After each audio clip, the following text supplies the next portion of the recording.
রংপুর বেগম রোকেয়া বিশ্ববিদ্যালয়ে চট্টগ্রাম ইসকন সমর্থকদের সন্ত্রাসী হামলায় সাম্প্রদায়িক দাঙ্গা হাঙ্গামা, ধর্মীয় উপাসনালয়ে মসজিদ ভাঙচুর ও আইনজীবী সাইফুল ইসলাম হত্যাকাণ্ডের প্রতিবাদে বিক্ষোভ করেছেন বেরোবি সাধারণ শিক্ষার্থীরা।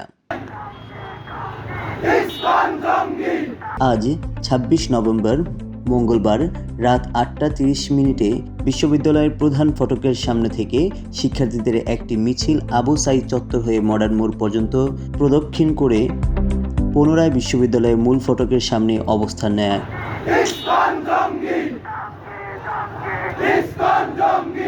দেশে আমরা ঐক্যের সাথে সম্প্রীতিতে শান্তিতে বসবাস করছিলাম, কিন্তু দুঃখের বিষয় একটা কুচক্রী মহল যারা ভারতের দালালি করে বেড়াচ্ছে, ভারতের ইন্ধনে আমাদের এই শান্তিপূর্ণ বাংলাদেশকে উশৃঙ্খল করার পায়তারা করছে।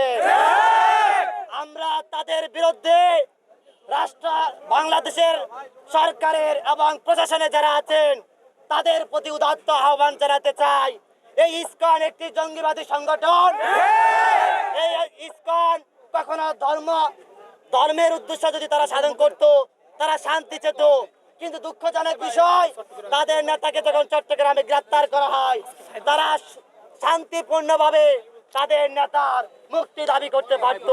কিন্তু আমরা দেখেছি আমার এক ভাই অ্যাডভোকেট সাইফুল ইসলাম আরিফকে তারা যেভাবে নির্মমভাবে কুপিয়ে হত্যা করেছে, এটি আমরা কখনো মেনে নিতে পারি না। আমরা স্পষ্ট তাদেরকে জানিয়ে দিতে চাই, ভারতের দালালি করে যারা বেড়াচ্ছেন, স্পষ্ট হুঁশিয়ারি বেগম রোকেয়া বিশ্ববিদ্যালয় থেকে জানিয়ে দিতে চাই, তাদের বিরুদ্ধে আমাদের ডাইরেক্ট অ্যাকশন।